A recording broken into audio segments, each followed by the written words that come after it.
ये छठवां अध्याय हमारा है त्रिभुज। इसमें समरूप त्रिभुजों के बारे में पढ़ना है।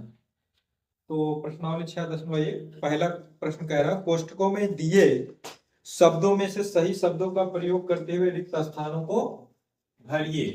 तो यहाँ पर ये लिख दिया गया है, देखिए सभी वृत्त होते हैं, भरना क्या है, सर्वांग या समरूप, इन दोनों में से कोई भरेंगे। तो सभी वृत्त समरूप होते हैं। क्या होते हैं? समरूप होते हैं।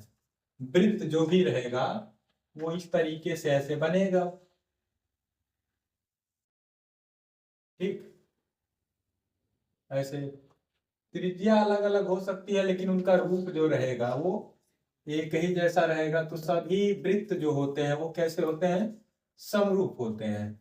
यदि त्रिज्या समान कह देता कि समान त्रिज्याओं वाले वृत्त, इसी प्रश्न में क्या कह देता कि समान त्रिज्याओं वाले वृत्त, तो समान त्रिज्याओं वाले वृत्त क्या होते हैं? सर्वांग सम होते हैं। यदि त्रिज्या समान हो जाए वृत्त की तो क्या हो जाएंगे?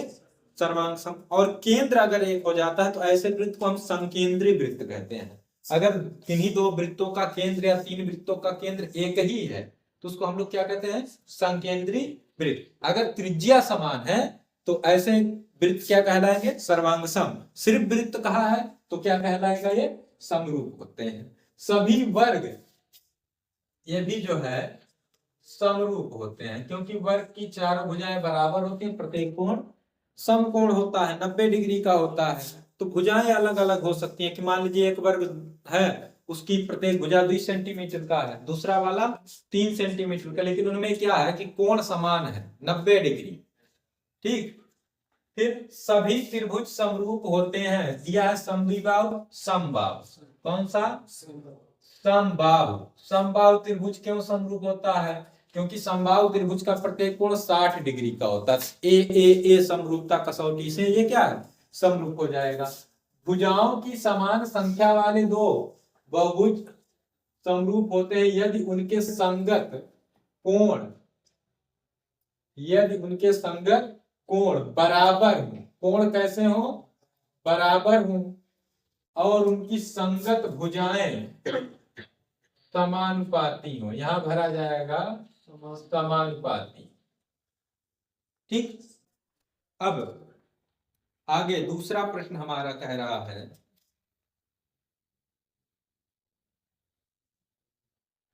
दूसरे प्रश्न में क्या कह रहा है देखते हैं। कह रहा निम्नलिखित युग्मों के दो भिन्न भिन्न उदाहरण दीजिए। कह रहा समरूप आकृतियां, हमको क्या बताना है? समरूप आकृतियां। तो समरूप आकृतियां दो बतानी है। कितनी? दो। तो दो तो यहीं पर मिल जाएगा, एक वृत्त हो गया, एक वर्ग हो गया। क्या लिख दिए? एक ही हो गया वृत्त और एक हो गया वर्ग, ये समरूप होते हैं। फिर सम बाहु त्रिभुज हो गया, ये भी क्या होते हैं? समरूप होते। लंब वृत्तीय शंकु हो गया, लंब वृत्तीय बेलन हो गया, ये कैसे होते हैं? समरूप आकृतियां हैं, ठीक।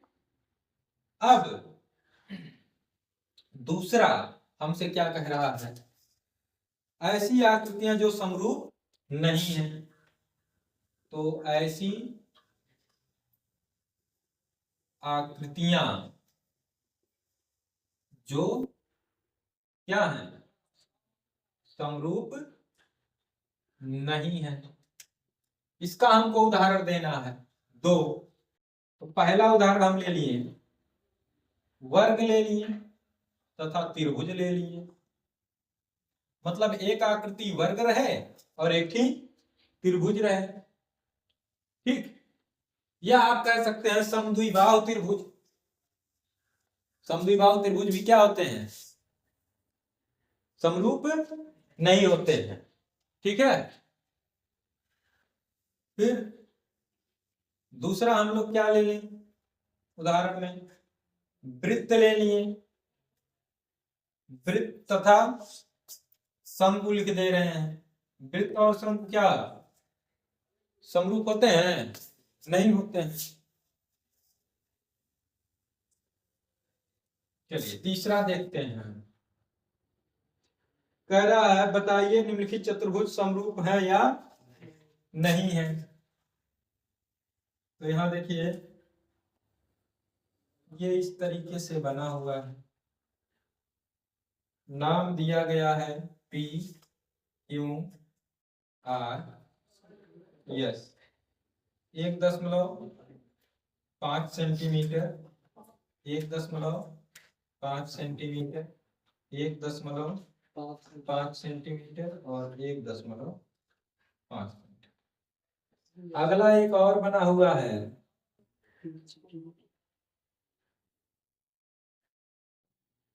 ये कुछ इस तरीके से है,